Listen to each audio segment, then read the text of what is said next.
Alright, so the next part of this module 1 is looking at digital evidence and the sources where it can be found. When I first got into the field, 12 years ago, I came out with a master's degree from George Washington University. I learned all about computer forensics and all the neat stuff I could do.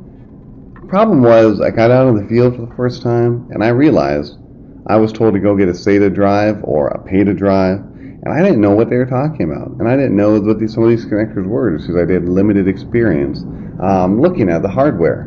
So I think it's important in my course to at least get a few pictures of different kinds of evidence that you might find, what they're referred to as, and how you can recognize them and find the right tools to image them. So what are some of the sources there? All right, so there's your standard 3.5-inch desktop hard drive. Three different kinds, three different common kinds. There's SCSI. You don't see this as much anymore, but you can kind of see it here, this long on the left-hand side. It's long, it's got a lot of pins. That's a SCSI connector.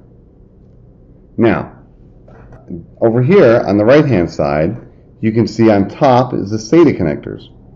There's a little small one for data, and a longer one here for the power.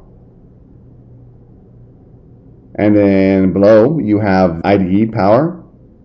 Excuse me, this is mislabeled. IDE data and the IDE power on the lower right hand side.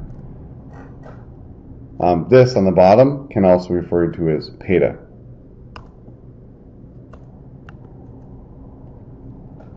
Now, laptop drives are much smaller, of course, by necessity. They're 2.5-inch laptop hard drives. They're much thinner as well. But however, the interfaces are the same. SATA, as you can see on the left here, is the same. It's just in a much smaller format. On the right, you see IDE, and there's no protection for the pins. They just kind of stick out, but they're the same, basically. Now, there's also, from laptop drives, you'll find ZIF drives. It's also known as zero insertion force, mainly in laptops. That is a drive interface that can be used. And the little ribbon you see here can be pulled right off. And most of the tools out there, if you have a write blocking tool set, they'll have a ZIF drive connector. Now, there are RAIDs out there. A RAID stands for Redundant Array of Inexpensive Disks. This allows users to span multiple hard drives to expand both the storage volume size or provide parity. So you could take 5 hard drives, and instead of having 5 individual 1 terabyte drives, you could have a 5 terabyte single volume that you can write to. Or if you want to have parity, and the parity means one hard drive goes down, you don't lose all your data, right? You can plug a new drive in, you can write to it, and you just keep going like nothing ever happened. So there's different kinds of RAIDs. RAID 0, 1, 2, 3, 4, 5, 6. RAID 0 is a striped set. That means no redundancy, but it's faster and bigger. So that means 5 individual 1 terabyte drives, you will get 5 full terabytes of data. RAID 1 is mirrored. So that's redundant data, but slower and smaller. So it's completely redundant, meaning each one is written to twice. That's why it's going to be slower. Each drive is written to twice. So it's going to be much slower. RAID 5, on the other hand, uses something called block striping. That's redundant. It's faster than RAID 1 and larger than RAID 0. It's a nice middle ground. That's what's most common out there today.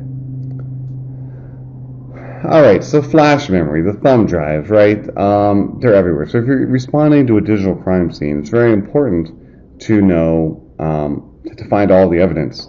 And that may mean that you are looking in purses, looking in literally holes in the wall that may have been dug out, maybe inside of a book or hid underneath a cushion. And it gets challenging because you see these tiny little thumb drives. Of course, see the actual thumb here, or these, or the sushi thumb drives over there, and one hidden in a Lego block. It is challenging, so that's something to know. And these are now up to the I have to check again, but easily 512 gigabytes I've seen them at. Those are still pretty spendy, but they're out there. I don't think it'll be long before they come up with 1 terabyte thumb drives. There's flash memory. That usually refers to tablets, any of these kinds of devices. And of course, this course will go into RAM analysis, memory analysis. It's a new, exciting, and very valuable part of computer forensics. So we have to be aware that RAM, or volatile memory, sitting inside computers, holds very valuable data that we go after. All right, sources of digital evidence. Don't forget about the cell phones, the smartphones, because so much can be stored there. Your Android, iPhone, even the Blackberries, which are kind of going out of business these days. But pictures, videos, Facebook account updates, it's all there. How about these old school, right? Have you seen these recently? You don't see them much anymore, but they're still out there, especially when you get into other countries that aren't quite as updated as the U.S. So there's CDs, DVDs, floppy disks, etc. Now, when you're responding to a digital crime scene, don't forget about the sources of non-digital evidence. Look for passwords, usernames, IP addresses, domain names, online storage services, any of that. Look for sticky notes attached to the monitor. Look under the keyboard. Look in the planner. If your search warrant allows you, you can look in the purse or a wallet. Look all around to discover the right evidence. You need to be a little careful where, based on search warrants, if that's your what allows you to look. You need to be a little careful about where you go, but you may find digital evidence anywhere, and it may be key. These sticky notes attached to the monitor may be the key passwords that you need to access the information. So all that said, take a minute and look at this picture. What are the sources of evidence here? What do you see?